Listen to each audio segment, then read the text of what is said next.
Hello, नमस्कार, आभार, अभिनंदन, जय हिंद, गुड इवनिंग, राधे राधे। मेरा नाम है आयुष द्विवेदी और स्वागत करता हूं आप सभी का द गुरु कृपा स्टडीज पर।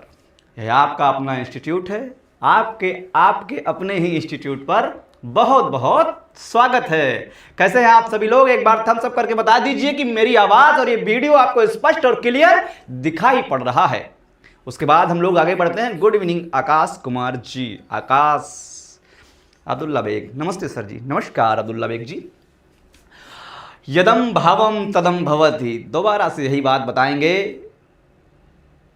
कि जो बनना है वो सोचो और जो सोचोगे वो बन जाओगे।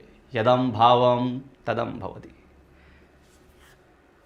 गुड इवनिंग, जय श्री कृष्णा चंद्रकांत जी, जय श्री कृष्णा चंद्रकांत, राधा श्याम, सोहित तिवारी, राम राम जी। एक बार इतना क्लियर कर देते कि सब कुछ क्लियर है। Good morning Waseem Khan, good morning sir, good morning. जब जागो तभी सवेरा। आप गुरु कृपा स्टडीज के साथ अगर आपकी नींद खुल रही है तो बहुत बहुत आपको गुड मॉर्निंग। और अब यहाँ से हमारा जागरण शुरू होगा और ये जागरण कब जाकर सुसुप्तावस्था में पहुंचेगा? जब आपको मेडिकल ऑफिसर बना देंगे। इसीलिए फिर से आपको गुड मॉर्निंग। नोटिफिकेशन नहीं आ रहा है। नोटिफिकेशन इसलिए नहीं आ रहा है कि या तो आपने चैनल को सब्सक्राइब नहीं किया है और सब्सक्राइब करके उसका बेल आइकन को ऑन नहीं किया है। उसकी नोटिफिकेशन को ऑन कर लीजिए, सब्सक्राइब करके नोटिफिकेशन आने लग जाएगा। पीयूष दुबे गुड इवनिंग, सादर चरण स्पर्श पीयूष दुबे जी उर्फ मेरे भैया जी। Rajiv good evening, Radhe Radhe. Arun Yadav ji, notification नहीं आ रहा, राधे राधे। असल Chaudhary ji, Ashfaq Ahmed good, very good evening. Doctor ऐसा अंसारी गुड इवनिंग। क्लियर है? क्लियर है, ठीक है, बस इतना ही जानना था। गुड इवनिंग, मेन काम बहुत बात बताते हो। ठीक है, अपने ऐप के बारे में थोड़ी सी जानकारी आपको देते हैं कि गुरु कृपा स्टडीज हमारा एप्लीकेशन है। सारी पेड क्लासेस इस पर शुरू होने वाली हैं कल से या परसों से, एक दो दिन में आप इसको ज्वाइन कर लीजिएगा। और आज की जो क्लास होने वाली है विशेष रूप से, ये भैया क्लास हमारी कौन सी होने वाली, थंबनेल आपने देखा होगा क्लास का, तो वहां पर आपको क्या दिखा होगा कि आज विजय भाव बैच की आपकी क्लास होगी। यह आपका जो जीके जीएस का एडवांस बैच है, उस एडवांस बैच की डेमो क्लास है कि एडवांस बैच हमारा किस तरीके से गो थ्रू करेगा। ठीक है, तो उस एडवांस बैच की जो हम आज डेमो क्लास देखेंगे कि भैया वो हमारा बैच कैसा रहने वाला है। वाकई में जीके जीएस की एडवांस स्टडी किसको कहते हैं? बहुत पढ़ी होगी जीके जीएस, सही जगह पढ़ाते हैं, हर कोई अच्छा पढ़ाता है, हर टीचर अपनी तरफ से अपना बेस्ट देने की कोशिश करता है। कभी भी कोई टीचर ये नहीं सोचता है कि हम छात्रों को उतना अच्छा ना पढ़ाएं जितना अच्छा हम पढ़ा लेते हैं। अपने अपने तरीके से हर कोई अच्छा करने का प्रयास करता है। बात सारी ये आती है कि मान लीजिए कि अंबानी की जो कंपनी है वह रिलायंस जियो का डेटा देती है, किंतु हमारे मोबाइल में जो नेटवर्क आए वो एयरटेल की सिम है। तो हमारे लिए क्या कोई रिलायंस जियो का यूज है? यदि हमारी जो वैकेंसी है जो यूपीपीएससी एमओ और एमओसीएच को क्वालिफाई करना है, तो बाकी कोई भी व्यक्ति हमको वह चीज पढ़ाए जो हमारे काम का है, हमें वह नेटवर्क दे जिसकी हमारे मोबाइल फोन में सिम कार्ड पड़ी हुई है। तो बस हम आपको एग्जाम ओरिएंटेड कंटेंट देंगे विजयी भाव बैच में, सिर्फ वही देंगे जिसकी आपकी सिम कार्ड है सिम में, फोन में, मोबाइल में। ठीक है, तो बुक्स एंड ऑथर्स हमारा जो बहुत महत्वपूर्ण चैप्टर होने वाला है, जो कि आपके सिलेबस में भी मेंशन नहीं है और सिलेबस में मेंशन ना होने के बावजूद भी यहां से कम 2 से 3 प्रश्न या इससे भी ज्यादा देखने को मिल जाते हैं आपके क्वेश्चन पेपर में। 2 से 3 प्रश्न जो है वे देखने को मिल जाते हैं। ठीक है, तो विजयी भाव बैच की आपकी पहली जो ये आपकी डेमो क्लास है ये होने जा रही है। इसको हम प्रारंभ करने जा रहे हैं, आप देख लीजिएगा इसको। आइए क्लास को शुरू करते हैं। हमारी क्लास का है उसका हमारा आप जो है टाइटल, उसका तरीका या सब कुछ देख रहे हैं। जीके जीएस की एडवांस स्टडी जो है, एडवांस से लेकर के प्रो सिलेक्शन आपको हमें कैसे दिलाना है ये हमको अच्छी तरीके से मालूम है। नोट कीजिएगा कि मॉडर्न हिस्ट्री यानी कि PYQ previous year question paper पे ये बेस्ड होने वाला है। यूपीपीएससी के किसके क्वेश्चन है प्रीवियस ईयर? यूपीपीएससी और भारत और इंडिया के जितने भी अन्य के आयोग हैं, वहां से आए हुए पीवाईक्यूज हैं कि आधुनिक भारत में यानी मॉडर्न इंडिया में और मध्यकालीन भारत में कौन कौन सी फेमस बुक हैं जो आपके एग्जाम में पूछी गई हैं या जिनको पूछा जाने की संभावना रहती है। सबसे पहली और इंपॉर्टेंट बुक नोट कीजिएगा। बुक्स एंड ऑथर्स का बहुत लिमिटेड चैप्टर है लेकिन बहुत इंपॉर्टेंट चैप्टर है। यहां से प्रश्न कैसे बनेंगे यह हम आपको बताएंगे और इनको सॉल्व कैसे करेंगे यह आपको बताएंगे। पहली ही बुक जो है हमारी वह दादा भाई नेहरू जी के द्वारा लिखी हुई poverty and un British rule in India किसके द्वारा? दादा भाई नेहरू ने उस बुक को लिखा जिसका नाम poverty and un British rule in India रखा। उसमें क्या दिया गया है? ड्रेन ऑफ वेल्थ, यानी कि आपका धन निष्कासन के सिद्धांत की जो है वह चर्चा की गई है।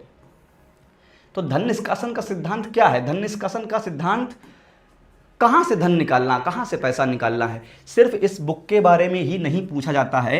आपसे इसके बारे में कुछ अन्य चीज़ें भी पूछी जा सकती हैं कि कैसे ब्रिटिश भारत के जो लोग हैं वह भारतीय समुदाय का शोषण कर रहे थे, हरासमेंट कर रहे थे, कैसे? इकोनॉमिक रूप से। अगर इसको मैं दूसरे तरीके से कहूं तो मैं कहता हूं सिर्फ एक लाइन में कि ब्रिटिशर्स ने भारतीयों का आर्थिक बलात्कार किया है। और यह कहां से मालूम चलता है? Poverty and un British rule in India किसके द्वारा लिखी गई? दादा भाई नेहरू जी के द्वारा। आप नोट कर लीजिएगा। इसमें धन निष्कासन के सिद्धांत की चर्चा की गई है। इन्होंने इसमें बताया है कि भारतीयों की प्रति व्यक्ति आय 20 रुपए प्रतिवर्ष थी। मतलब प्रति व्यक्ति आय कितनी है? मात्र प्रति व्यक्ति आय जो है, पर कैपिटा इनकम कितनी है? वह 20 रुपए। यह हालत किसने कर दी? है वही भारत है जो आपका सोने की चिड़िया हुआ करता था। इसीलिए यह बुक है जो बहुत पूछी जाती है, हमेशा चर्चा में बनी रहती है।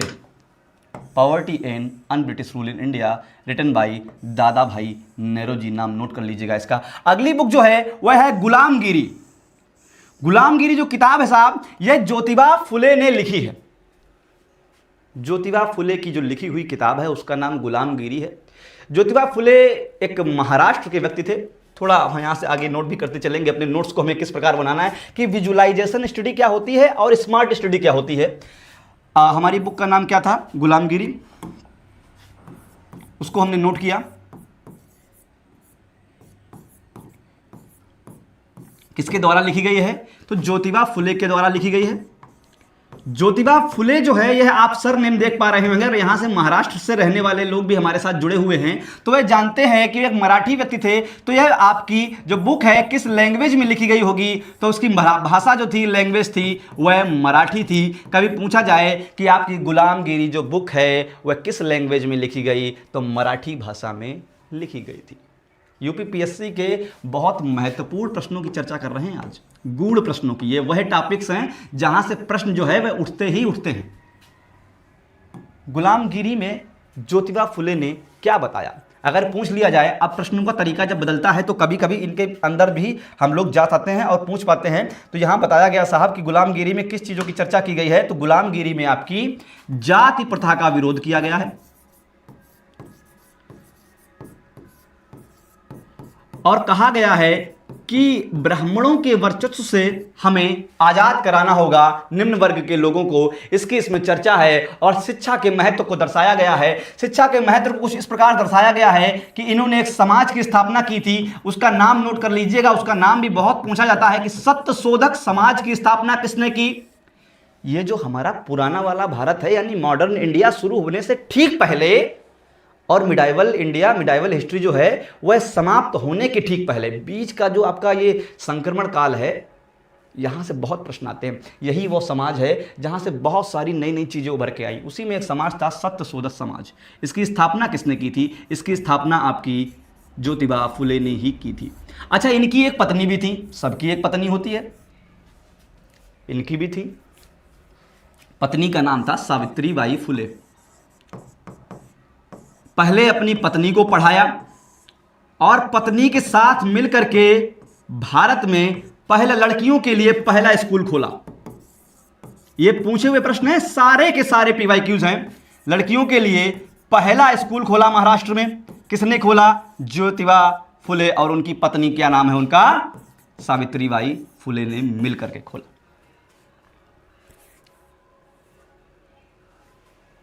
क्लियर हो गया?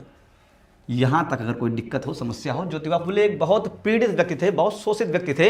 अगर हम इनके बारे में आपको बताना शुरू करेंगे, अभी बताएंगे आपको इनके बारे में। गुलामगिरी मराठा में है। बाकी हाँ, इसकी एक और प्रश्न आया हुआ है, बड़ा बेहतरीन प्रश्न है कि गुलामगिरी बुक किसमें है? मराठी में। लेकिन इस बुक की जो प्रीफेस है, प्रस्तावना है, बुक की जो प्रस्तावना है, प्रीफेस है, वह आपका इंग्लिश में है। और यही सब कारण है कि यह आपको प्रश्न को महत्वपूर्ण बना देते हैं। प्रस्तावना तो अंग्रेजी में लिखी गई है, लेकिन किताब जो है वह आपकी मराठी में लिखी गई। चलिए नोट कीजिए, यूपीपीएससी के टॉप क्वेश्चंस के बारे में चर्चा कर रहे हैं। आपके एडवांस, ये क्लास यूट्यूब की नहीं है, यूट्यूब पे केवल एक डेमो वीडियो आएगा। ये क्लास किसकी है? ये आपके एडवांस जीके जीएस बैच की क्लास होने वाली है। अगली बुक की हम बात करेंगे आईने अकबरी, जो अबुल फजल की लिखी है। किसने लिखी है? आईने अकबरी जो बुक है, सारे के सारे पीवाईक्यूज की चर्चा कर रहे हैं। जब तक प्रश्न आए हुए हैं कि आईने अकबरी बुक जो है, इसमें अकबर के दरबार की चर्चा की गई, बाकी सारी चीजों की चर्चा की गई। अबुल फजल ने जो आईने अकबरी का तीसरा खंड है, तीसरा जो खंड है, थर्ड खंड, तीसरा जो पार्ट है, उस पार्ट को हम क्या कहते हैं? इसको भी नोट करेंगे, अकबरनामा कहते हैं। अकबरनामा। तो आईने अकबरी के ही तीसरे हिस्से को अकबरनामा कहते हैं, जो भी किसने लिखा है? अबुल फजल ने ही लिखा है। इस बुक में क्या बताया गया है, किसकी चर्चा की गई है? तो एडमिनिस्ट्रेशन यानी और स्टैटिक्स यानी प्रशासन की जो चर्चा की गई है, और अकबर के दरबार की चर्चा की गई है, अकबर के नवरत्नों की चर्चा किसमें की गई है? तो वह आईने अकबरी में ही की गई है, जो कि अबुल फजल ने ही लिखी थी। अबुल फजल भी उनके दरबारी थे, अकबर के। अगली जो बुक है, हिस्ट्री से मिडाइवल हिस्ट्री की बात कर रहे हैं, तो तुगलकनामा। तुगलकनामा किसने लिखी है? तो साहब ये लिखी है आपकी अमीर खुसरो ने, जिनको तोता ए हिंद या तूती ए हिंद कहा जाता है, पैरट ऑफ इंडिया कहा जाता है। किसको कहा जाता है? अमीर खुसरो को। खड़ी बोली के ये जनक हैं। भारत में, इंडिया में जो खड़ी बोली दिखाई पड़ती है, खड़ी बोली के प्रवर्तक माने जाते हैं। बड़ी बेहतरीन रचना है अमीर खुसरो की कि कागा रे कागा तो से इतनी अरज की, चुन चुन खाइयो मांस। कि कागा रे कागा तो से इतनी अरज रे, चुन चुन खाइयो मांस। दो नैना मत खाइयो, मोहे पिया मिलन की आस। कागा रे कागा तो है। तो तुगलकनामा जो लिखी है, तुगलकनामा किसके ऊपर लिखी है? तो भाई साहब ये गयासुद्दीन तुगलक के बारे में लिखी है। नाम भी लिखा हुआ है स्पष्ट रूप से नीचे कि राइज ऑफ द गयासुद्दीन, यानी गयासुद्दीन के राज्याभिषेक के बारे में लिखी है।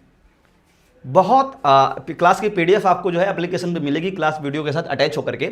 नोट करते जाइए, देखते जाइएगा इतनी सारी चीजों के बारे में। आगे बढ़ रहे हैं। अब हमारी जो अगली बुक होने वाली है उसके बारे में बात करेंगे, अष्टाध्यायी पाणिनि की। यह किताब बहुत बार पहुंची गई, बहुत बहुत बहुत बार पहुंची गई। इस बुक पर वीआईपी लिख लीजिएगा। और आप जो हैं मेडिकल ऑफिसर्स बनने जा रहे हैं, और ये आपका जो आयुर्वेदिक के लोग हैं उनके लिए तो बहुत ही जरूरी है, अगर आप एएमओ की प्रिपरेशन कर रहे हैं। पता नहीं क्यों पूछी जाती है, कहाँ से ये पीवाईक्यूज कहाँ से लिए गए, सोर्स इसका क्या है? ये प्राचीन ग्रंथ और संस्कृत के जो पीवाईक्यूज हैं, प्रीवियस ईयर क्वेश्चन है, वहाँ से इसको उठाया गया है, वहाँ से हमने लिया है। कि अष्टाध्यायी की जो है बुक है, किसने लिखी है? पाणिनि लिखी है। हिंदी में भी लिख लेंगे इसको।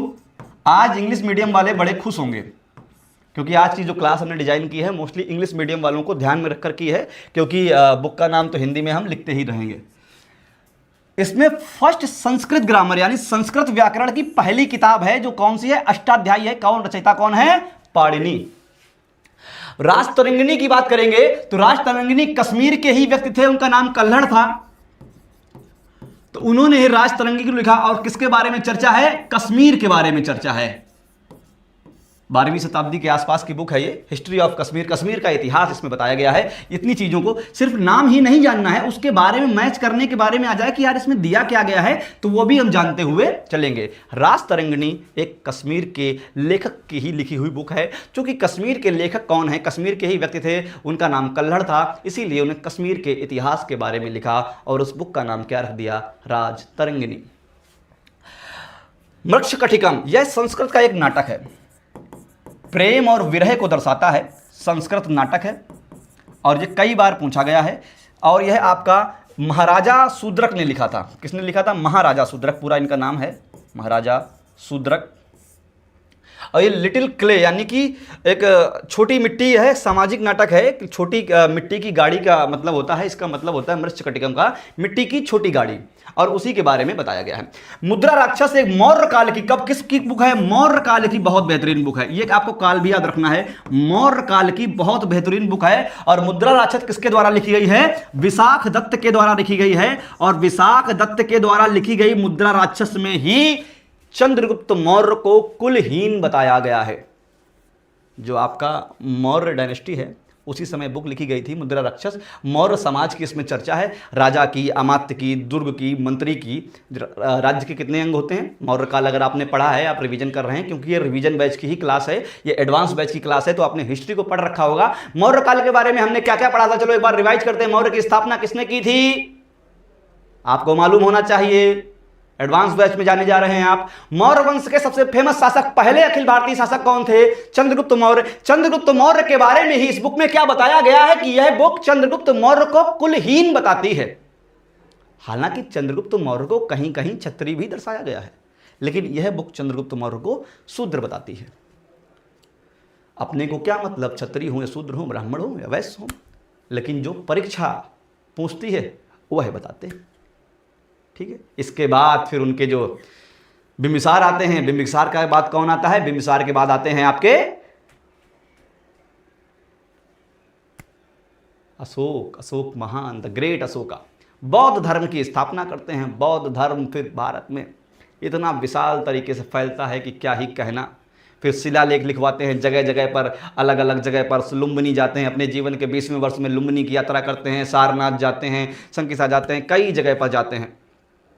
2 बेटे होते हैं, बेटियां होती हैं, उनको संघमित्रा और राहुल उनको अलग अलग जगह पर भेज देते हैं, जाओ श्रीलंका जाओ प्रचार करो। महेंद्र को कहते जाओ प्रचार करो। महेंद्र और संघमित्रा दोनों श्रीलंका चले जाते हैं बौद्ध धर्म का प्रचार करने। वापस आते हैं, अपने राज्य को करना शुरू कर देते हैं।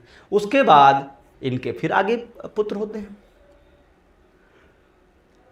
धीरे धीरे शासन जो है यहीं से समाप्त होता चला जाता है, अगले वंश धीरे धीरे चर्चा में आते हैं। तो ये सब चर्चा कहाँ देखने को मिलती है? यहीं से एक प्रश्न आता है कि मौर्य काल में राज्य के कितने अंग बताए गए हैं? तो 7 अंग बताए गए हैं। उसमें से कुछ अंगों की चर्चा यहां भी दी गई है। कौन से अंगों की चर्चा की? राजा की, दुर्ग की, अमात्य की, मंत्री की। चलो आगे बढ़ते हैं। अगली जो बुक है हमारी वह यूपी स्पेशल और हालिया ट्रेंड्स पे जो बुक पूछी गई हैं और जिनके पूछे जाने की संभावना है वह वाली बुक हो जाती हैं। और वह बुक कौन सी है? आपकी टॉम्ब ऑफ सैंड, जिसको हाल ही में 2022 में इंटरनेशनल बुकर प्राइज मिला था। यह आपको याद रखना, यूपी कनेक्शन यानी यूपी स्पेशल बुक है। किसने लिखी है? यूपी की ही रहने वाली गीतांजलि श्री ने। हालांकि इन्होंने इस बुक को हिंदी में किस वर्जन से लिखा था? रेत समाधि, ये लिखा भी हुआ है, रेत समाधि नाम से लिखा था। इंग्लिश ट्रांसलेशन किसी और बुक ने किया है और इंग्लिश ट्रांसलेशन को ही अवार्ड मिला था। तो गीतांजलि श्री नाम की जो हमारी देवी जी हैं, इन्होंने इस बुक को लिखा है। और ये बुक किसके बारे में है? ये जो कश्मीरी पंडित हैं उनके बारे में यह बुक चर्चा करती है। रेत समाधि उस बुक का नाम है और ये उत्तर प्रदेश की ही रहने वाली है। रामचरितमानस, ये यूपी स्पेशल में है और कल्चरल बुक है। तो रामचरितमानस क्या है? यह रामायण नहीं है। सबसे पहली तो इसके बारे में हमें पता करना है कि किस भाषा में है। तो यह अवधी भाषा में है, इस बात को विशेष याद रखना। यह आपका ना सिर्फ बुक से संबंधित क्वेश्चन है बल्कि आर्ट एंड कल्चर से भी संबंधित क्वेश्चन है।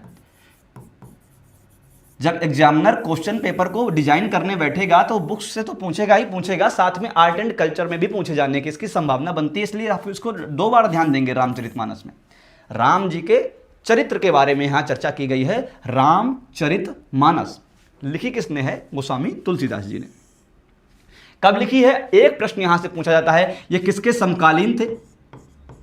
यह आपको मालूम होना चाहिए क्योंकि इतिहास आपने पढ़ रखी है, आप जी के जीएस एडवांस बैच के स्टूडेंट हैं। गोस्वामी तुलसीदास किस शासक के समकालीन थे? और अगर नहीं पता है तो आप इसको पता कीजिए, नोट कीजिए। आपकी कॉपी में यह आंसर होना चाहिए। कल हमें आपके कमेंट सेक्शन में यह आंसर शो करना चाहिए कि गोस्वामी तुलसीदास जी किस शासक के, और ये बता दें हम किसके, वह मुगल शासकों के समकालीन थे। आप बता दीजिएगा किस मुगल शासक के समकालीन थे। जब इसको रिसर्च करने बैठते हैं तो आसपास इसके रिलीवेंट की भी, मेरा क्वेश्चन बताने का मतलब ये होता है कि आप ना सिर्फ इतना रिसर्च करें कि यह क्वेश्चन क्या पूछा गया, बल्कि इसके आसपास की रिलीवेंट चीज़ें भी देखें। यह अवधि में लिखी है तो कहाँ लिखी है यह भी आपको मालूम होना चाहिए। चलो आगे बढ़ते हैं। अगली बुक है the economic life of the northern India, जिसको एंशिएंट इकोनॉमी में पूछा गया है। यूपीपीएससी 2024 का भी पीवाईक्यू है ये अभी, और ये बड़ी चर्चा में बुक है। लल्लन जी गोपाल ने इस बुक को लिखा है और बड़ी चर्चा में ये बुक है। ये आपकी इस समय पता नहीं क्यों है, क्या कारण है, जो भी रहे हो हमें हालांकि मालूम है, पर उससे चर्चा करेंगे नहीं। लेकिन इस समय फेमस है the economic life of the northern India. ठीक है। और अगली बुक जिस पर एक समय बड़ा विवाद हुआ था, या तो देखो क्वेश्चन कहां से आते हैं, क्वेश्चन आने का तरीका हम बताते हैं। यही जीके जीएस एडवांस बैच है, यही पे यही चीजें पकड़नी होती हैं। कोई विवादित बात रही हो, कोई मुद्दा जो करंट में फेमस रहा हो और उसका रिलेशन हिस्ट्री की किसी चीज से हो। मान लीजिए आज बंगाल में चुनाव हुए, बहुत ध्यान देना, एक एस्पायरेंट्स की बात बता रहा हूं, आपको अपना एग्जाम क्वालिफाई करना है। आज बंगाल में चुनाव हुए हैं, बंगाल में एक राजनीतिक पार्टी ने चुनाव जीता, एक राजनीतिक पार्टी ने चुनाव हारा। अब बंगाल का जो कल्चरल हिस्ट्री है, बंगाल की जो राजनीतिक पृष्ठभूमि है, उसके बारे में एक ओवरव्यू आपको पता होना चाहिए, अगर आपकी परीक्षा थोड़े ही दिनों में होने वाली है। कितनी वहां पर विधानसभा सीटें हैं,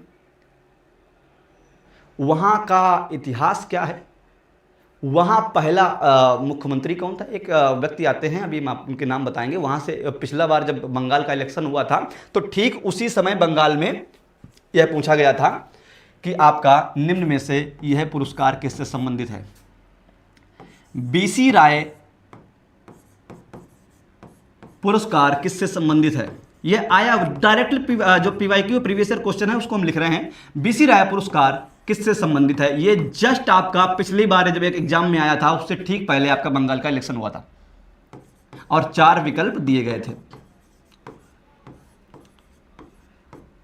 और अभी हम आपको इस प्रश्न को सॉल्व कराएंगे। ठीक है, ये होता है पढ़ने का तरीका। अकबर के समकालीन है, अकबर के समकालीन है, बहुत बढ़िया है। लेकिन बाकी इंफॉर्मेशन भी लेकर के चलेंगे कि आसपास कब रहे हैं, क्या टाइमिंग था उस समय और क्या था, क्या लिखा है, इनकी अन्य रचनाएं कौन सी, जैसे विनय पत्रिका है, अन्य आदि जो हैं। तो मलिक मोहम्मद जायसी ने लिखी है। अच्छा, फेमस क्या है, इसमें रानी पद्मावती के बारे में चर्चा की गई है। वही रानी पद्मावती जिन्होंने जौहर किया था, अलाउद्दीन खिलजी के हाथ नहीं आना चाहती थी, विधर्मियों के हाथ नहीं लगना चाहती थी, इसीलिए उन्होंने राजा रतन सिंह की, राणा रतन सिंह की मृत्यु होने के बाद अपने शरीर को सशरीर आग के कुंड में कूद गई थी और अपना देह को दान कर दिया था कि कोई भी अन्य पराया पुरुष उनकी देह को छूने न पाए।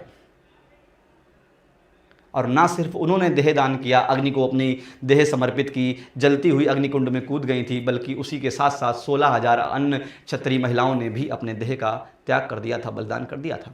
अब यह बुक फेमस क्यों हुई, इसी पर संजय लीला भंसाली की एक मूवी आती है। पहले उस मूवी का नाम पद्मावती था, फिर बहुत विरोध हुआ तो आई काट दिया सेंसर बोर्ड ने। इतना भयंकर विरोध हुआ कि सेंसर बोर्ड ने उस मूवी का आई काट करके पद्मावत कर दिया। और वह किस पर बुक बेस्ड थी, वह इसी पद्मावत रचना पर बेस्ड थी, जो किसके द्वारा लिखी गई है, मलिक मोहम्मद जायसी, जो एक कवि थे, सूफी संत कवि थे, सूफी संत भी थे, उन्हीं के द्वारा लिखी गई है। सूफी महाकाव्य है और अवधि में लिखी गई, इस बात को ध्यान रखना।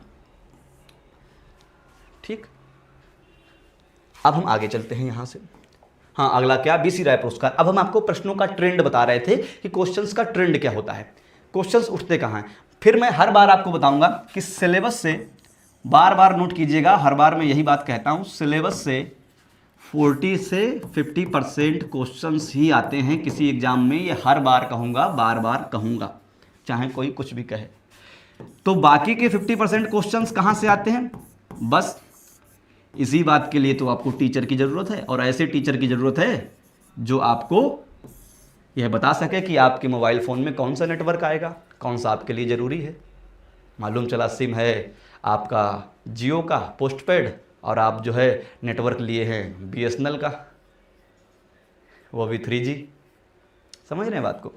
तो ठीक है, आइए बात करते हैं कि क्वेश्चन कहां से आते हैं। अब ये बीसी राय पुरस्कार आपके सिलेबस में नहीं है, लेकिन हमें तो मालूम है क्वेश्चन कैसे आएंगे। तो बीसी राय क्या थे साहब, बीसी राय एक डॉक्टर थे।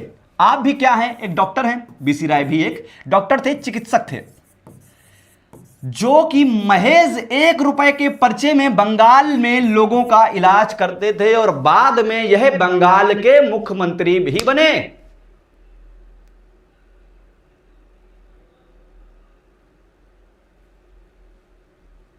और बीसी राय अवार्ड दिया जाता है, बीसी राय पुरस्कार दिया जाता है। यह पुरस्कार चूंकि ये चिकित्सक से, डॉक्टर थे, तो यह किससे संबंधित होगा, चिकित्सा यानी कि मेडिकल फील्ड से संबंधित था। और आपके लिए तो बड़ा ही आवश्यक है, आपके लिए बहुत जरूरी है कि बीसी राय पुरस्कार किस फील्ड में दिया जाता है। अगर आप मेडिकल ऑफिसर की तैयारी कर रहे हैं तब ये क्वेश्चन तो आपको मालूम ही होना चाहिए।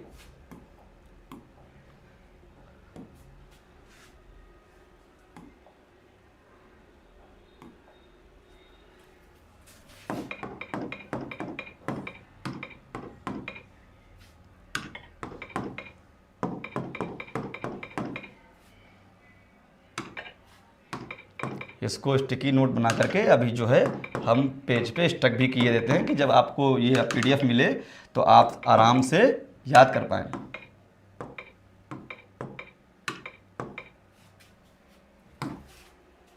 ये रहा।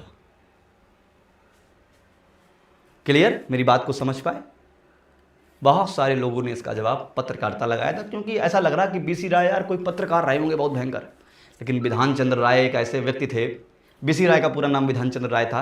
तो विधान चंद्र राय कि आप साइकिल से आते थे साहब, डॉक्टर बनने के बाद आप साइकिल से आते थे, एक जगह बैठ जाते थे, मरीज अपने आप चलकर कर आते थे और कहते थे कि साहब हमारा इलाज कर दीजिए। महज 1 रुपये फीस लेकर के वह इलाज करना शुरू कर देते थे। कोई पैसे से लगाव नहीं, कोई उनको जो है किसी प्रकार की सुविधाओं की लालसा नहीं। ऐसे भी लोग हमारे समाज में होते हैं, और ऐसे ही लोग जब आगे पहुंचते हैं तो वह एक दिन मुख्यमंत्री बन जाते हैं। आगे बढ़ते हैं। अच्छा, अब आपको थोड़ा सा जादू दिखाते हैं। चलो थोड़ी सी बात और कर लेते हैं हम कि लिटरेचर से, आपका लिटरेचर से, जहां से साहित्य से भी प्रश्न पूछे जाने की संभावना है। यदम भावम तदम भवति अन्ना, की जो बनना है वो सोचो, विधान चंद्र राय जैसा बनो ना। जो बनना है वो सोचो, और जो सोचोगे वो बन जाओगे।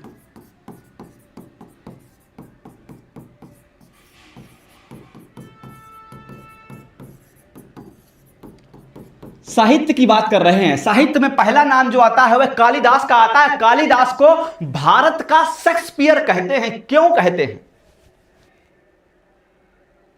शेक्सपियर क्या लिखते थे? शेक्सपियर क्या बेहतरीन विरह के इमोशनल कविताएं और नाटक लिखते थे। शेक्सपियर की कविता मुझे याद आती है, बहुत बेहतरीन कविता है, उसका हिंदी ट्रांसलेशन है कि तुम कहती हो कि तुम्हें बारिश पसंद है, लेकिन जब बरसात होती है तो तुम अपना छाता खोल लेती हो। तुम कहती हो कि तुम्हें हवाएं पसंद है, लेकिन जब हवा चलती है तो तुम खिड़कियां बंद कर लेती हो। तुम कहती हो कि तुम्हें बादल पसंद हैं, लेकिन जब बादल गरजते हैं तो तुम घर में छिप जाती हो। यही कारण है कि मुझे तुमसे डर लगता है, क्योंकि तुमने एक दिन कहा था कि मैं भी पसंद हूं तुम्हें। ये कविता किसकी? अब क्या क्या लाइन है ये? विलियम शेक्सपियर की। तो उन्हीं शेक्सपियर को, कालिदास को भारत का शेक्सपियर कहते हैं। उन्होंने रचना लिखी अभिज्ञान शाकुंतलम। वाह, क्या संस्कृत का महाकाव्य है, बहुत बेहतरीन रचना है। इन्हीं की एक रचना और नोट कीजिएगा, मेघदूतम। यानी कि एक यक्ष जो है वह अपनी यक्षिणी के प्रेम में व्याकुल है, विरह में व्याकुल है। किसकी रचना है? विरह की और प्रेम की रचना है। तो वह बादलों पर, मेघ अर्थात कि मेघ माने होते हैं बादल, बादलों को संदेशित करके कहता है कि बादल जाओ और मेरी पत्नी से जाकर कह दो कि मैं तुम्हें याद कर रहा हूं। और इसी प्रकार से पूरा का पूरा एक मेघदूत का जो है कविता का संग्रह बनकर तैयार होता है। ये ऐसे व्यक्ति कौन थे? कालिदास। कालिदास की सर्वश्रेष्ठ रचना कौन मानी जाती है? Classical romance. हम आप देख रहे हैं हुक इसका क्या है? क्लासिकल रोमांस की बुक है अभिज्ञान शाकुंतलम। नाट्य शास्त्र, भरत मुनि द्वारा लिखा गया नाट्य शास्त्र जो आपके कल्चरल में आता है। और भरत मुनि ने इस बुक को जैसे डिजाइन किया है, अगर आप बस एक बार इसकी छवि देख लेंगे तो और कुछ आपकी देखने की इच्छा जो है वह समाप्त हो जाएगी। फाउंडेशन ऑफ क्लासिकल आर्ट, और यही आपका आर्ट एंड कल्चर भी है, और यही आपका बुक्स एंड ऑथर्स भी है। 2 चैप्टर हम तैयार करते हुए चल रहे हैं। सुश्रुत संहिता, और मैं इसके बारे में अगर बताऊंगा साहब तो ज्यादती होगी। इसके बारे में चर्चा अगर हम ना करें तो ज़्यादा बढ़िया होगा, क्योंकि आप साहब कौन लोग हैं, है ना। लीलावती, लीलावती जो है भास्कर ने लिखी थी, भास्कर देती ने लिखी थी। और किस पर आधारित है? ये गणित पर आधारित बुक है, मैथमेटिक्स ट्रिटाइज, लीलावती। इसको याद रखेंगे, ये भी हमारी इंपॉर्टेंट बुक्स में आती है। तो संस्कृत और साहित्य और विज्ञान की जो है स्टैटिक जीके से पोर्शन हमने क्या उठाया आज? Static GK. सब कुछ कवर करते हुए चल रहे हैं जो आपके सिलेबस में नहीं है लेकिन एग्जाम में आएगा, तो चिंता मत करो, वह आपका सॉल्व होता हुआ चलेगा। ठीक है, चलो यहां से आगे बढ़ते हैं। आगे बढ़कर के हमारे पास क्या आता है, हमारे पास अच्छा हाँ इंफॉर्मेशन आती है कि देखो भैया गुरु कृपा स्टडीज ने जो है अपने बैच को जो लॉन्च कर दिया है। गुरु कृपा स्टडीज हमारा एप्लीकेशन है, सब कुछ आपको एप्लीकेशन पर ही मिलेगा। आज जो ये आपकी एडवांस बैच की जो क्लास है, ये डेमो क्लास है, ये यहाँ पे हो रही है, लेकिन इसके आगे की सारी क्लासेस एप्लीकेशन पर ही होंगी। और वहां पे एप्लीकेशन में हमने बेसिक यानी फाउंडेशन टू एडवांस बैच जो लॉन्च किया है उसका नाम आरंभ है। आपको बेसिक्स नहीं आते, कॉन्सेप्ट नहीं आते, तो ये उसके लिए है, आरंभ बैच ले सकते हैं जीके जीएस का। या आपको जैसे लगता है कि आपको जो है बेसिक आता है, जीके जीएस के कॉन्सेप्ट आते हैं, कुछ चीजें क्लियर हैं कुछ नहीं क्लियर हैं, तो आप जो है हमारा विजयी भाव बैच ले सकते हैं जिसकी डेमो क्लास चल रही है। विजयी भाव बैच की कीमत जो है पहले हमारी 2799 रुपए थी, लेकिन पहले 100 स्टूडेंट्स के लिए 1299 है। किसके लिए? फर्स्ट 100 स्टूडेंट्स के लिए।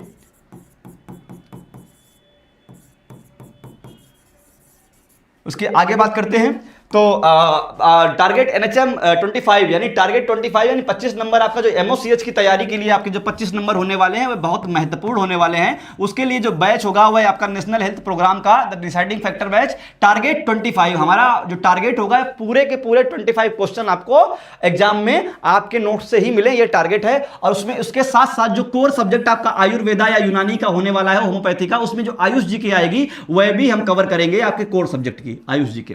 ठीक है, तो इसमें सारी चीजें रहने वाली है। पहले यह बैच हमारा 1499 का है, यह था ही 1499 का, और है भी पहले 100 स्टूडेंट्स के लिए यह 799 का है। तो और उसके बाद आगे एक और इंफॉर्मेशन जो आप लोगों ने ही करवाया, ये आप लोग की वजह से हुआ, पहले ऐसा नहीं था। अब तीनों के तीनों बैच आपको आरंभ बैच, विजयी भाव बैच और target NHM 25 plus Ayush ji के महज आपको 2799 रुपए में मिलेंगे पहले 100 लोगों के लिए। 2799 में होने वाला है, उसमें आपको तीनों बैच का कॉम्बो मिल जाएगा। और सारे बैच जो हैं वह आपके एप्लीकेशन पर अवेलेबल है। एप्लीकेशन का नाम क्या है? गुरु कृपा स्टडीज। आप जो है देख लीजिएगा, तीनों का तीनों बैच को आपको कॉम्बो मिल जाएगा पूरा का पूरा एप्लीकेशन पर। और हाँ, जिन लोगों ने जो इंडिविजुअल बैच ले लिए हैं और कल वो डिस्टर्ब थे, परेशान थे कि कॉम्बो नहीं ले पाए हैं, पहले ले लिए थे, तो एक काम करिएगा, आप अपना ईमेल आईडी, फोन नंबर, जिन लोगों ने बैच ले रखा है और उनको अपग्रेड कराना है इसमें क्या नाम है इसका, combo batch, mega combo batch में, तो ईमेल आईडी, फोन नंबर और अपना नाम जो है वह हमें चाहे टेलीग्राम या व्हाट्सएप पे कहीं पे भी मैसेज कर दीजिएगा। आज रात में या कल सुबह आपका अपग्रेड हो जाएगा। बस आपको जो है दोबारा अवेलेबल रहना होगा एट दैट टाइम जिस समय कोर्स को हम अपग्रेड करवा रहे होंगे अपनी टीम के साथ। हमारी टीम बहुत देर रात तक काम करती है आपके लिए।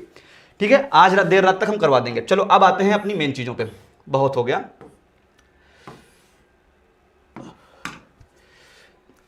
बहुत ध्यान से देखिएगा कि क्या लिखा हुआ है। Literacy foundation of independence and reform. साहित्य आपका कहाँ से पूछा जाता है, क्वेश्चन कहाँ से पूछे जाते हैं, तो आपके जो क्वेश्चन आएंगे साहब वह आपके literacy foundation of Indian independence यानी साहित्य जो है वह स्वतंत्रता का और स्वतंत्रता के आपके संग्राम पर आधारित और सुधारों पर आधारित साहित्य जो है वह पूछा जाता है। रिवोल्यूशनरी लिटरेचर यानी कि क्रांतिकारी साहित्य, सोशल रिफॉर्म और एग्जाम फेवरेटिव की हम बात करेंगे। यहाँ से आगे कुछ एक एग्जाम्स की हम बात करने वाले हैं, पॉइंट्स की बात करने वाले। बहुत ध्यान से देखिएगा, बहुत ज़्यादा नोट्स बनाने की आवश्यकता नहीं है, केवल देखते हुए चलेंगे और बात करते हुए चलेंगे। हमारा जो पहला एग्जाम का जो फेवरेट टॉपिक है यूपीपीएससी का, ये सारी चीज़ें हमें किस वजह से करनी पड़ती हैं? ये हमें इस आयोग की वजह से करनी पड़ती है, वरना हम डायरेक्ट और सीधे सीधे पढ़ा दें जैसा सभी लोग पढ़ाते हैं। पर भैया यूपीएससी और यूपीपीएससी इतनी बड़ी चीजें हैं कि ये सीधे सीधे तो कुछ करते ही नहीं है, इनको सीधा सीधा कुछ भी नहीं आता है। तो इसीलिए अगर ये सीधे सीधे नहीं चलते तो हमने कहा था जैसे जैसे ये चलेंगे वैसे वैसे हम भी चलेंगे। एक बार इतना बता दीजिए, क्या दिखाई पड़ रहा है आपको? तो रिवोल्यूशनरी यानी जो क्रांतिकारी साहित्य है उसका जो पहला हिस्सा आता है वह क्या है? The Indian war of independence 1857। बहुत फेमस बुक है, बहुत फेमस बुक है। पहले भी बताया था, फिर से बता रहे हैं। किसने लिखी है? विनायक दामोदर सावरकर। तो सावरकर जी ने लिखी है, जिनको काला पानी की सजा हुई थी, बाद में कैंसिल कर दी गई थी सजा वो। और इस बुक पर अंग्रेजों ने बैन लगा दिया था। यह भारत से बाहर लिखी गई थी बुक, अंग्रेजों ने इस बुक पर बैन लगा दिया। और इस बुक को प्रतिबंधित होने के बाद, लिखेंगे कैसी बुक थी? प्रतिबंधित थी भारत में शुरुआती दौर में। फिर यह आपका भारत किसी भी प्रकार भारत से बाहर लिख करके ये कैसे ये भारत लेकर के आए, स्मगलिंग की गई, अपनी ही लिखी बुक की इन्हें स्मगलिंग करनी पड़ी। और ये पिक विक पेपर्स यानी दूसरी एक किताब थी, उसके टाइटल के अंदर उस बुक को रख करके भारत लाते थे। जितनी भी इसकी प्रतियां छपती थी, कॉपियां छपती थी, वह उसको उस माध्यम से भारत लाते थे विनायक दामोदर सावरकर। और अंग्रेजों ने इतनी खतरनाक बुक थी कि इस पर प्रतिबंध लगा रखा था। चंद्रशेखर आजाद हो गए, भगत सिंह हो गए और सारे क्रांतिकारी हो गए, जिनको आपकी आज़ादी की प्रेरणा मिलती है वह इसी बुक से मिलती है। और भगत सिंह ने इसका दूसरा संस्करण जो है वह रिप्रिंट भी कराया था, सेकेंड एडिशन जो है उन्होंने ही चलवाया था। इसके बाद अगली बुक बात करते हैं। अगली बुक हमारी है भगत सिंह की ही लिखी हुई बुक का है, उसका नाम है why I am an atheist, मैं नास्तिक क्यों हूं, मैं नास्तिक क्यों हूं। यह किसने लिखा? यह आपकी बुक जो है यह भगत सिंह ने लिखी, और इसमें उन्होंने अपने कारण भी दिए। उनके एक मित्र थे चौधरी साहब, उन्होंने कहा, मजाक मजाक में कह दिया, देखो मजाक मजाक में ही भगत सिंह जेल चले गए थे। भगत सिंह को असेंबली में बम फेंकने के लिए सेंट्रल हॉल में नहीं कहा गया था। एडवांस बैच की आप बात कर रहे हैं तो आपको यह मालूम होना चाहिए कि आपका असेंबली और सेंट्रल हॉल में बम फेंकने कौन गए थे? भगत सिंह, सुखदेव, राजगुरु। भगत सिंह नहीं जा रहे थे, तो राजगुरु और सुखदेव ने उन पर टिप्पणी की, क्योंकि भगत सिंह को उस समय एक स्त्री से प्रेम था, एक लड़की से प्रेम था जो उसके अपने ही पिंड की थी, पंजाब की थी। हालांकि भगत सिंह कोई उनके प्रति कमिटेड नहीं थे, ऐसी कोई कमिटमेंट नहीं की थी कि मैं ऐसा करूंगा ही, लेकिन फिर भी एक अंदर से भावना होती है और उनके अंदर वह भावना थी, क्योंकि भावना इंसान के भीतर ही जागृत होती है, रोबोट में नहीं होती, तो उनके भीतर थी। सुखदेव ने मजाक मजाक में टिप्पणी कर दी कि ये भगत सिंह इसलिए बम फेंकने नहीं जा रहे हैं क्योंकि ये एक लड़की के प्रेम में आ गया है और वह उसकी वजह से जिंदा रहना चाहता था। हम तो जो है अपना भारत माँ की सेवा में जाएंगे, सूली पे चढ़ेंगे, अंग्रेजों पे बम फेंकेंगे और चले जाएंगे। भगत सिंह को यह बात बुरी लग गई। भगत सिंह को यह बात इतनी बुरी लगी, उन्होंने चंद्रशेखर आजाद से कहा कि मैं ही जाऊंगा बम फेंकने, मैं ही जाऊंगा। चंद्रशेखर आजाद जिन्होंने पूरा का पूरा यह कार्यक्रम ऑर्गेनाइज किया था, उन्होंने कहा भगत सिंह तुम्हारी उम्र अभी नई है, अभी मत जाओ, तुम्हारी देश को जरूरत है, तुम मत पकड़े जाओ। उन्होंने कहा मैं जाऊंगा। राजगुरु ने बहुत गंदी टिप्पणी कर दी है, अब मुझे जाना पड़ेगा, और चले गए। जेल जाने के बाद जो है सेंट्रल हॉल में बम फेंका। मैं नास्तिक क्यों हूं, या ईश्वर को नहीं मानते थे। इनका जो विचार है, यहां से प्रश्न जो हमारा उठता है, इनका जो विचार है वह विचार क्या है? बात करेंगे अगर why I am an atheist की, तो विचार इनका है वह यह है कि अगर ईश्वर वाकई है तो भैया समाज में इतना अन्याय क्यों है, इतनी गरीबी क्यों है? आप डॉक्टर्स हैं, आप इस बात को भली बात समझेंगे कि इतनी बीमारियां क्यों हैं। लोग बीमार हैं, परेशान हैं, दुखी हैं, नाराज हैं, गुस्सा हैं, बड़े लोग अत्याचार करते हैं, छोटे लोग दबे कुचले रहते हैं, छोटे लोग जो है अपराध करते हैं अपने जीवन को स्थापित करने के लिए। तो इन सब चीज़ों से समस्याएं उत्पन्न होती थी। इसीलिए कह दिया कि अगर कुछ ईश्वर है तो ये सब नहीं होना चाहिए, ये सब हो रहा तो ईश्वर नहीं, इसीलिए उन्होंने अपने आप को नास्तिक कहा। यह भगवान से नाराज नहीं थे, यह भगवान के ठेकेदारों से नाराज थे। बात मेरी समझ रहे हो? इसीलिए ये ईश्वर को मानते तो थे भीतरी तौर पर, लेकिन ईश्वर के ठेकेदारों को नहीं मानते थे, जो भगवान का कॉपीराइट लेकर के बैठे। वह आपका भगत सिंह ने बुक लिखी थी, और भगत सिंह ने बुक कहां लिखी? Written in Lahore jail. यह भी पूछा जा सकता है कि भगत सिंह ने, और पूछा ही गया है, एक्चुअली यह पूछा गया है कि भगत सिंह ने मैं नास्तिक बुक हूं, मैं नास्तिक हूं बुक कहां लिखी थी? लाहौर जेल में लिखी थी। और लाहौर जेल में ही द पीपल जो न्यूज़पेपर हुआ था 1930 में लिखी थी, द पीपल में एक अखबार था, समाचार पत्र था, उसमें यह प्रकाशित हुआ था, लेख अखबार में प्रकाशित हुआ था। इतनी इंफॉर्मेशन आपको पता होनी चाहिए। तो उस लेख में एक आर्टिकल प्रकाशित हुआ था, और वह आर्टिकल क्या था? मैं नास्तिक क्यों हूं, why I am an atheist, written by Bhagat Singh in Lahore jail. Clear? अब आगे देखते हैं। छोटी सी एक और बुक हमारे पास है, और वह बुक है बाल गंगाधर तिलक की, रिटन इन मांडले जेल, और बुक का नाम है गीता रहस्य। वाह क्या बुक है और क्या शानदार किताब है ये।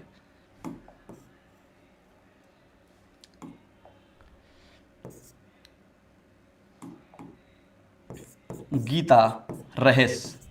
इन्होंने कहा जो ये श्रीमद् भगवत गीता है, यह एक धार्मिक पुस्तक के रूप में इसको मत देखिए आप, यह एक स्ट्रेटेजिकल बुक है।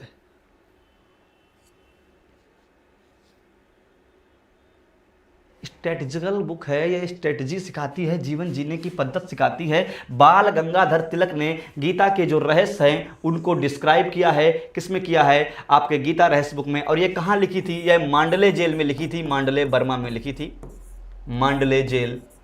और मांडले जेल कहाँ पे है यह भी पूछा जाता है। मांडले जेल आपका वर्मा जो कभी हुआ करता था, आज म्यांमार है, और वहाँ ही जेल है। यह 1935 से पहले भारत का ही हिस्सा हुआ करता था।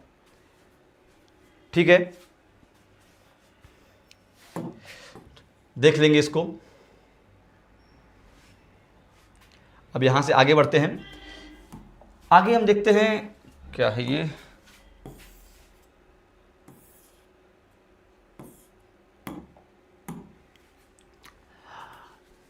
फाउंडेशन अगली बुक के जो हमारे सामने आ रहे हैं। पॉलिटिकल वर्क जो किताबें पूछी जाती हैं उनके बारे में बात कर रहे हैं कि कौन सी आपकी फेमस किताबें हैं। तो हमारी जो और भी अन्य फेमस किताबें हैं पॉलिटिकल जो साहित्य है वह हमारा discovery of India, Jawaharlal Nehru के द्वारा लिखी गई जो किताब है। कौन सी? Discovery of India. और इसके बारे में इन्होंने कहाँ पे लिखी है? यह किताब आपकी अहमदनगर जेल में लिखी है। यह बहुत पूछा जाता है कि किसने कहाँ से कौन सी किताब लिखी है, अहमदनगर जेल में। और दूसरी उससे भी बड़ी बात साहब क्या है, यह किताब इन्होंने अंग्रेजी में लिखी है। और इसको अगर नहीं क्लियर दिखाई पड़ रहा है तो यहाँ से नोट करते चलेंगे। डिस्कवरी ऑफ इंडिया, जब पीडीएफ आपको मिलेगी, आपके फ़ोन में पीडीएफ पहुँचेगी तो बिल्कुल स्पष्ट रूप से क्लियरली दिखाई पड़ेगा। डिस्कवरी ऑफ इंडिया किसके द्वारा लिखी गई है? जवाहरलाल नेहरू के द्वारा। भारत के कौन से नंबर के प्रधानमंत्री थे? कहाँ पे लिखी है? यह आपका भारतीय स्वतंत्रता संग्राम के दौरान जब ये जेल गए थे, अहमदनगर जेल। अहमदनगर जेल कहाँ पर है? महाराष्ट्र में है या कहीं और है, या आप बताएंगे। अहमदनगर जेल में किस लैंग्वेज में लिखी? तो साहब आपका अंग्रेजी में लिखी, इंग्लिश में लिखी थी। क्लियर? अगली बुक के बारे में बात करेंगे जो कि हमारी स्लाइड पे दी गई है, आपका India wins freedom. Abdul Kalam Azad, Maulana Abul Kalam Azad ने लिखी थी, जो कौन थे? भारत के पहले शिक्षा मंत्री थे। इंडिया विंस फ्रीडम, यह भी अहमदनगर जेल में ही थे, इन्हीं के साथ थे, जवाहरलाल नेहरू के साथ। बड़े अच्छे व्यक्ति थे और ये किताब बड़ी खास है। इसके बारे में आपको क्यों मालूम होना चाहिए? मौलाना अबुल कलाम आज़ाद, यह आपके भारत के पहले शिक्षा मंत्री, first education minister of India, Congress के सबसे युवा अध्यक्ष,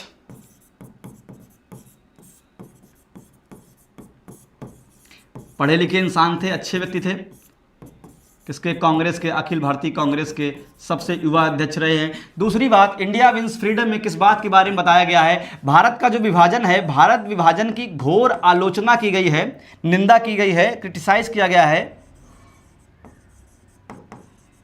भारत विभाजन का वर्णन है और यह भी बताया गया है कि किन किन नेताओं की वजह से भारत का विभाजन हुआ और उनकी भी निंदा की गई है। इसके बारे में खास बात यह है साहब कि यह इंडिया विंस फ्रीडम के 30 जो पृष्ठ थे वह बाद में उनकी मृत्यु के बाद उन्होंने कहा था अपनी वसीयत के तौर पर, इसके आखिरी के 30 जो पेपर हैं, आखिरी के 30 पेज हैं, पन्ने हैं, इन्हें बाद में प्रकाशित करें जब मैं मर जाऊं, क्योंकि इसमें ऐसे कुछ सीक्रेट्स, ऐसी कुछ चीज़ें लिखी हैं, अगर जो उनके जीते जी प्रकाशित हो जाती तो बहुत विवाद हो जाता। तो उनकी मृत्यु के 30 साल बाद इसके आखिरी के 30 पन्ने जो हैं वह प्रकाशित किए गए थे, पब्लिश किए गए थे। आपको जो याद रखना है, इनकी ही जन्म दिवस के अवसर पर जो है आपका राष्ट्रीय शिक्षा दिवस मनाते हैं। राष्ट्रीय शिक्षा दिवस इन्हीं के जन्म दिवस के अवसर पर मनाया जाता है, 11 नवंबर। ठीक है, क्लियर? इतनी चीज़ें जो है आपको मालूम होनी चाहिए। यहाँ से हम भारत के प्रमुख व्यक्तियों के बारे में भी चर्चा कर रहे हैं, उनकी किताबों के बारे में भी चर्चा कर रहे हैं और आसपास से बनने वाले रिलेवेंट जीके जीएस के क्वेश्चन की भी चर्चा करते हुए चल रहे हैं। तो इससे हमारे एक साथ 2-3 सब्जेक्ट को लेकर चलेंगे और यही आपका जो है एडवांस बैच है, जीके जीएस का एडवांस टू प्रो बैच है। ठीक है, आगे बढ़ते हैं, देखते हैं हमारी अगली किताब के बारे में चर्चा की गई है, अनहैप्पी इंडिया। अनहैप्पी इंडिया एक किताब नहीं है, एक किताब का जवाब है। एक अंग्रेज व्यक्ति ने जब भारत के विरोध में एक किताब लिखी थी तो लाला लाजपत राय ने अनहैप्पी इंडिया, अनहैप्पी इंडिया कि अगर भारत के लोग आज दुखी हैं तो क्यों दुखी हैं, तो यह किताब आपका 1928 के आसपास लिखी गई थी, 1928 में। और उस समय किनका शासन था? वह आपका ब्रिटिश का शासन था। तो उनकी ब्रिटिश और के लोगों के अत्याचारों और ब्रिटिश नीतियों के यानी पॉलिसी के विरोध में लिखी गई थी। अनहैप्पी इंडिया किसने लिखी थी? लाला लाजपत राय ने लिखी थी। स्पष्ट रूप से आप देख पाएंगे कि आपकी अगली जो है नील दर्पण किताब जो आपको दिखाई पड़ रही है, कौन सी किताब का हमारा नाम क्या है? नील दर्पण। तो नील दर्पण जो बुक है यह किसने लिखी थी? आपके नील के किसानों के समर्थन में जो किताब लिखी थी उनका नाम दीन बंधु मित्र था। दीन बंधु मित्र। यह आपका जिन किसानों से जबरदस्ती नील की खेती करवाई जाती थी, उन किसानों के शोषण को, उनका अत्याचार ना हो उनके साथ, इसके लिए जो है यह बुक लिखी गई थी। और इस पर ही एक नाटक भी बना है, नील की खेती। और उसके बाद इसी बुक पर आधारित बंगाल में पहला किसान विद्रोह हुआ था।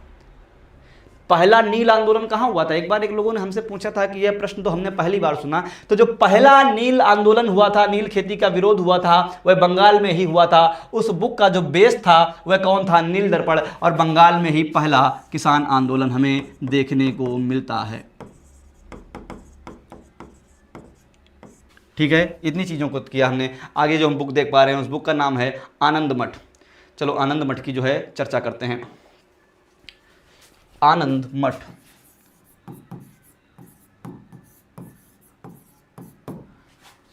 आनंद मठ को बंकिम चंद्र चटर्जी ने लिखा है।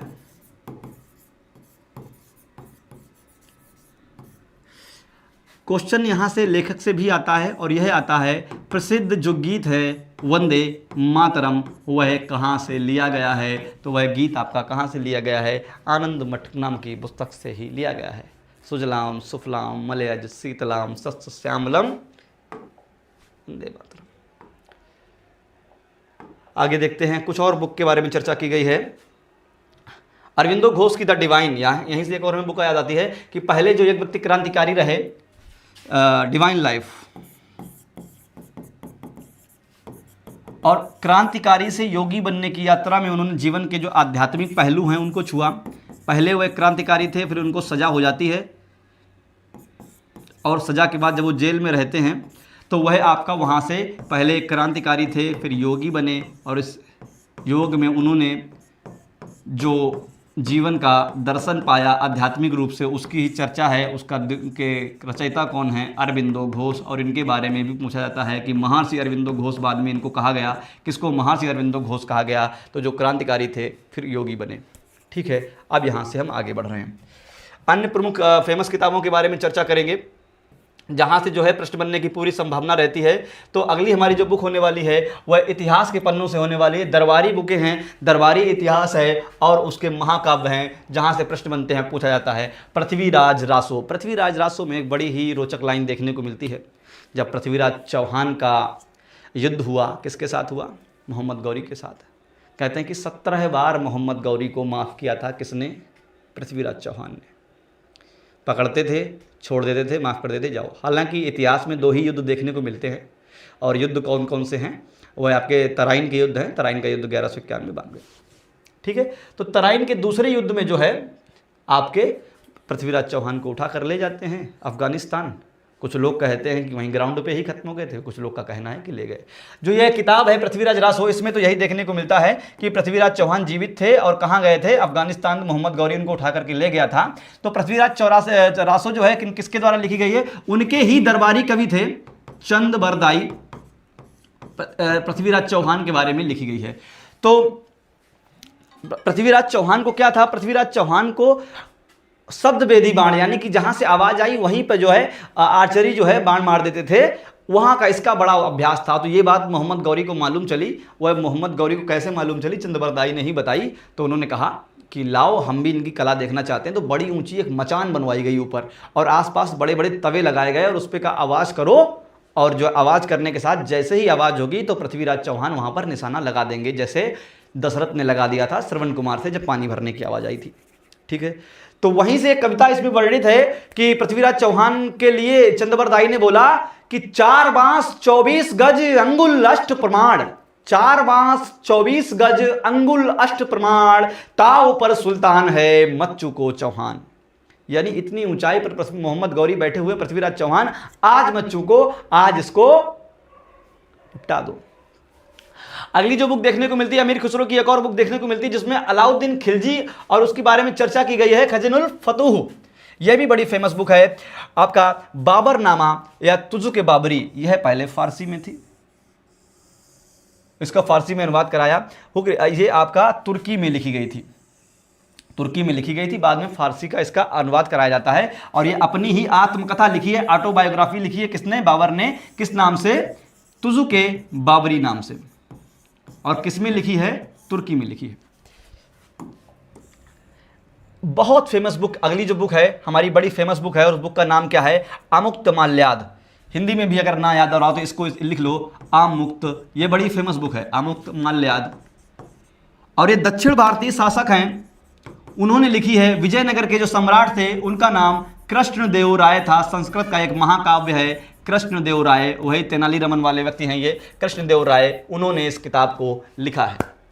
ठीक है, आगे हम बढ़ रहे हैं। आगे देखेंगे कि अभी हाल के रिसेंट यानी एक्सपेक्टेड राष्ट्रीय पुरस्कार, ये क्वेश्चन आए तो नहीं है पर इनके आने की संभावना बनती है। ये ऊपर वाला हमारा जो पहला प्रश्न है, जीते जी इलाहाबाद, ममता कालिया की जो हाल ही में 2025 में उन्होंने साहित्य अकादमी पुरस्कार जीता है, हिंदी का साहित्य अकादमी पुरस्कार जिस बुक ने जीता है, हिंदी साहित्य अकादमी पुरस्कार 2025।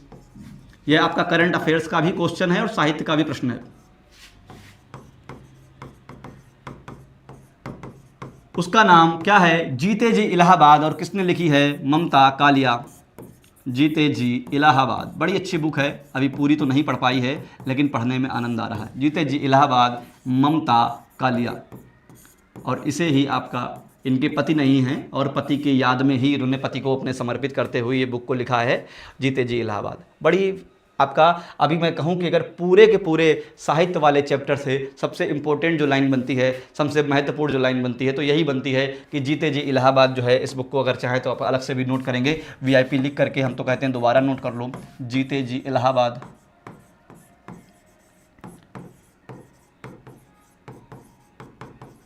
जब हम किसी शहर से बेइंतहा मोहब्बत करते हैं, उस शहर में रहते हैं, तो कई दिनों तक जब हम वहाँ से वापस आ जाते हैं तो वह शहर से तो हम वापस आ जाते हैं, शहर से तो बाहर आ जाते हैं, लेकिन शहर हमारे भीतर से बाहर नहीं जा पाता है। हम उस शहर को बहुत याद करते हैं, मिस करते हैं। तो उसी मिस करने की जो एक कहानी है, वही आपकी जीते जी इलाहाबाद, ममता कालिया के द्वारा लिखी हुई आपका हिंदी साहित्य अकादमी पुरस्कार से सम्मानित बुक।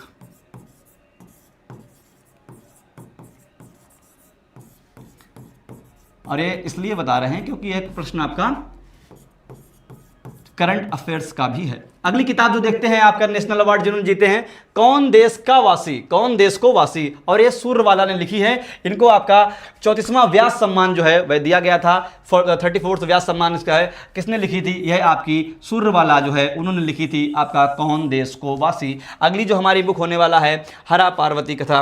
अच्छा, उसके बाद जो है ये राम कुमार मुखोपाध्याय ने लिखा है, जिन्हें 35वां सरस्वती सम्मान 2025 इस बुक के लिए दिया गया है। यह आपके करंट के बाकी अन्य चीज़ों के अवार्ड के क्वेश्चन है, इनको भी नोट करते हुए चलेंगे। अगली जो हमारी बुक है वह है स्वामी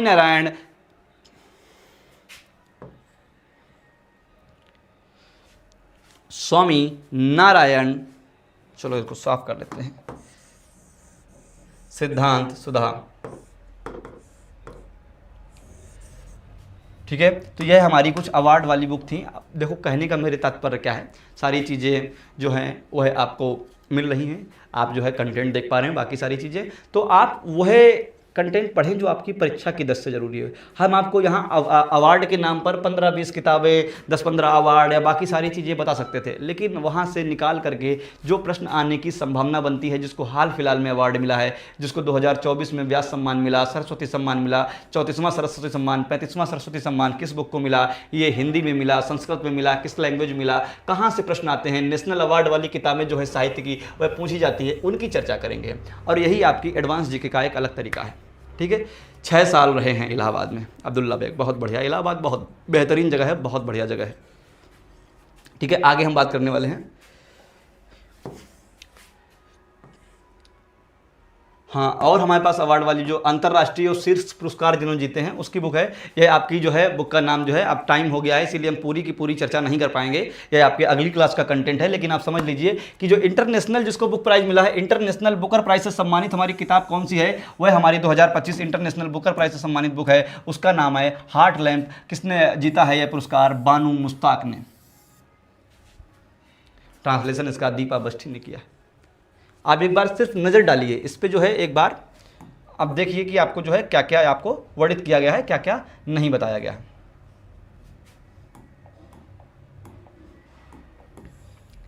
थोड़ा सा हम आपसे 2 मिनट के लिए साइड में।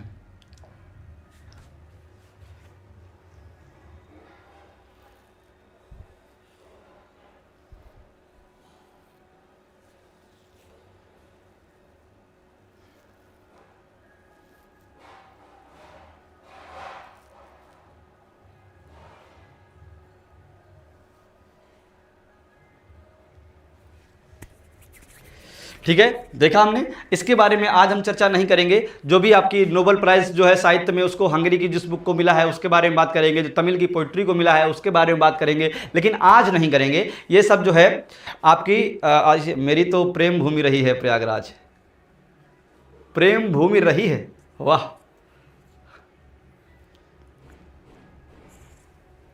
तुम्हारे पास आने के सुअवसर कम नहीं आए, अभी तक हम इलाहाबाद के संगम नहीं आए। तुम्हारे पास आने के सुअवसर कम नहीं आए, अभी तक हम इलाहाबाद के संगम नहीं आए। कभी गंगा कभी यमुना बुलाती थी मगर हमको, किसी दिन तुम नहीं आई, किसी दिन हम नहीं आए।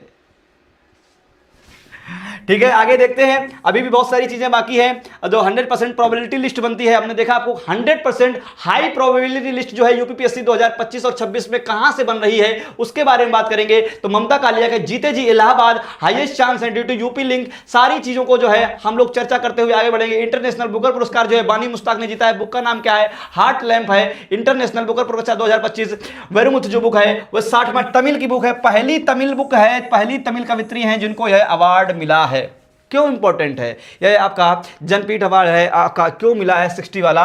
पहली तमिल कविता है, तमिल पोइट्री है जिसको यह अवार्ड मिला है। इन्हीं सब चीज़ों के कारण जो है यह इंपॉर्टेंट जाती है। सुरबाला का कौन देश को वासी, आपका और हाँ, जनरल एम मुकुंद नरवणे की यह किताब क्या कहने, ये होता है आपका जो मुकुंद नरवणे की 4 स्टार्स ऑफ डेस्टिनी है, बड़ी ही विवादित किताब रही है। संसद भवन से लेकर के आपकी सड़कों तक इस किताब ने संग्राम मचाया है।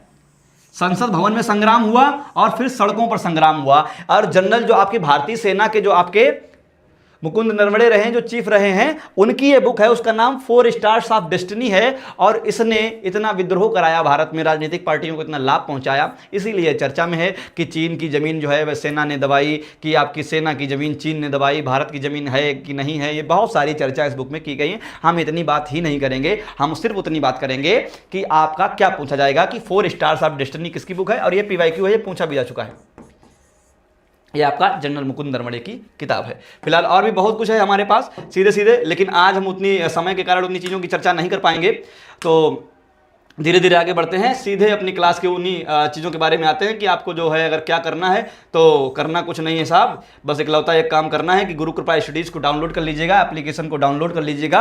एप्लीकेशन को डाउनलोड करने के बाद जिन भी बैच में इनरोल करना चाहते हैं, आरंभ बैच में इनरोल करना चाहते हैं, तो शुरुआत से अगर बेसिक पढ़ना चाहते हैं, फाउंडेशन टू एडवांस, या अगर जो आज जैसी क्लास आपकी चली है अगर एडवांस आपको लगता है कि आपको जीके जीएस बहुत आती है, तो आपकी जो बाकी बचा वाला हिस्सा आपके एग्जाम के लिए जरूरी है वह आपका जो है advance to pro selection batch जो 1299 का है, दोनों आरंभ बैच 1299 का है, विजयी भव बैच। और आपको सिर्फ अगर एनएसएम यानी कि नेशनल हेल्थ मिशन ही पढ़ना है और आयुष जीके पढ़ना है, टारगेट 25 बैच ले लीजिएगा आप, सिर्फ नेशनल हेल्थ मिशन की जो है उसके बारे में पढ़ाएंगे। अगला जो है वह आपका गुरु कृपा से मेगा कॉम्बो बैच 2799 इसमें तीनों बैच, पहला दूसरा और तीसरा, तीनों के तीनों बैच जो है वह हम प्रोवाइड कराएंगे। पहला बैच हमारा सिलेबस बेस्ड होगा, दूसरा हमारा एडवांस होगा, तीसरा हमारा national health mission plus Ayush ji के, वह आपका 3397 का टोटल बन रहा था, पर उसको कम करा के आप लोगों ने ही कल लाइव क्लास में ही उसको 2799 का करवाया था और इसको आपको कर दिया गया है। अब इसके बाद जो है यह हुई बेसिक इन्फॉर्मेशन। अब हम समाप्त करते हैं क्लास को, समय हो गया है, बाकी सारी चीज़ों की चर्चा करेंगे बाद में। 1 मिनट का आपको समय दे रहे हैं, अगर आप कुछ जानना चाहते हैं, पूछना चाहते हैं, बताना चाहते हैं, समझना चाहते हैं, कल के कोर्स को जिन लोगों ने लिया है कोई भी दिक्कत आई हो तो हम यहीं पर आपके सामने खड़े हुए आपके सारे प्रश्नों का जवाब देंगे। फटाक से पूछ लीजिए, फिर आगे बढ़ते हैं। बाकी सारी जानकारी जो है वह एप्लीकेशन पर भी मौजूद है। 24/7 जो है आपका हेल्पलाइन नंबर जो आपका ऊपर लिखा हुआ है यह चालू रहता है, कोई ना कोई इसको रिसीव करेगा ही, आप चाहें जब भी फ़ोन करें। कोशिश करें कि रात के 12 बजे के बाद ना करें और सुबह 8-9 बजे से पहले ना करें। लेकिन फिर भी अगर कोई आपको इमरजेंसी लगती है कि नहीं नहीं भैया बहुत आपातकालीन समस्या है, हमें अभी करना पड़ेगा, तो बिल्कुल बिना किसी हेजिटेशन के, विदाउट एनी झिझक आप फ़ोन कीजिएगा इसी नंबर पर 9005573727। बताइए कोई समस्या, किसी प्रकार का कोई डाउट, कुछ पूछना हो, बताना हो। कल आपकी अगली डेमो क्लास होगी दूसरे बैच की, उसके बाद अगली डेमो क्लास, और इसके बाद आपकी जो एप्लीकेशन पे आपकी क्लासेस जो हैं वे प्रारंभ हो जाएंगी। महज 90 दिनों का समय मांगा है आपने। 90 दिनों बाद आप अपने आप को देखेंगे कि आप एक साइकिल के पहिए से अपने आप को रॉकेट कैसे बना ले गए। सब कुछ कैसे हुआ? गुरु कृपा से संभव हुआ। संस्थान का नाम इसीलिए गुरु कृपा इंस्टीट्यूट है। डिस्काउंट मिलेगा, डिस्काउंट के बाद ही 2799 है। आप लोग ने ही कल इसी क्लास में लाइव में करवाया था। टाइम क्या रहेगा सर क्लास का? टाइम मॉर्निंग में रहेगा। जितनी भी पेड क्लासेस हैं उनका टाइम मॉर्निंग में रहेगा, लेकिन आप लोगों की सुविधा के अनुसार हम, अगर आप जो है बहुतायत लोग जो मेजोरिटी में रहेंगे, उनको जिस भी टाइम सुविधा होगी, क्योंकि ये इंस्टीट्यूट आपका है, मेरा नहीं है या किसी अन्य व्यक्ति का नहीं। मैं अपनी सुविधा के अनुसार कार्य नहीं करूंगा, मैं आपकी सुविधा के अनुसार काम कर रहा हूं, आपको सिलेक्शन देने के अनुसार काम कर रहा हूं। जो भी लोग कार्य करते हैं, बात यह है कि मेडिकल फील्ड के लोग हैं, वह क्लिनिक भी ज्वाइन किए हुए हैं, तो क्लिनिक में जो काम करते हैं ऐसा कोई भी टाइम नहीं रहेगा जो आपके वर्क को इफेक्ट करे और वर्क आपकी स्टडी को इफेक्ट करे। पुराने स्टूडेंट्स को डिस्काउंट मिलेगा।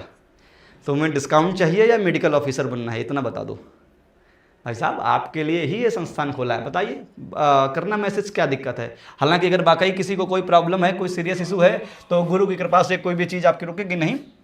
अगर आपको लगता है कि हाँ आप अब लेने में सक्षम नहीं हैं, तो एक बार जो है आप अपनी समस्या को लिख करके सेंड करिएगा। कोई भी बात हो बताइएगा, देखा जाएगा, हमारी टीम उस पर विचार करेगी। हम दावा नहीं कर सकते हैं, लेकिन कोई भी व्यक्ति, आर्टिकल 21A कहता है कि शिक्षा समस्त भारतीयों का अधिकार है और 6 से 14 वर्ष के बच्चों को निःशुल्क मिलना चाहिए। अगर आप 6 से 14 वर्ष के बीच में हैं तो आपके लिए बिल्कुल निःशुल्क रहेगी, लेकिन संविधान के अनुसार अगर 6 से 14 वर्ष से ऊपर के बच्चे हैं तब भैया वह आपके लिए कुछ ना कुछ फीस रखी जाएगी। क्योंकि आप 6 से 14 वर्ष के लिए नहीं हैं, इसीलिए आर्टिकल भी याद करते हुए चलेंगे कि कौन सा आर्टिकल शिक्षा का, निःशुल्क शिक्षा का अधिकार देता है। तो आर्टिकल 21A शिक्षा का अधिकार, यह एक मौलिक अधिकार हो गया है, पहले यह मौलिक अधिकार नहीं था।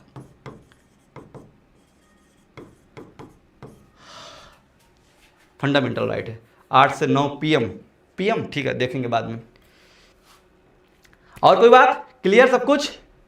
बस एक शेर, अच्छा चेता चलेगा कि अब पहली शायरी सुनाते हैं। मैंने अपने जीवन काल में जो पहली लाइन, 2 लाइनें लिखी थी, वह सुनाने जा रहे हैं आपको।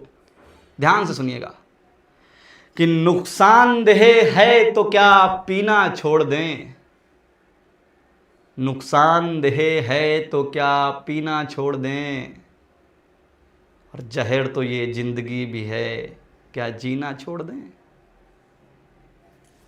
नमस्कार, आभार, अभिनंदन, जय हिंद। ऑफिसर बनने के बाद डिस्काउंट लेने की जरूरत नहीं रहेगी सर। अच्छा, ऑफिसर बनने के बाद जितना डिस्काउंट ऑफिसर मांगते हैं अंडर द टेबल, उतना कोई नहीं मांगता है।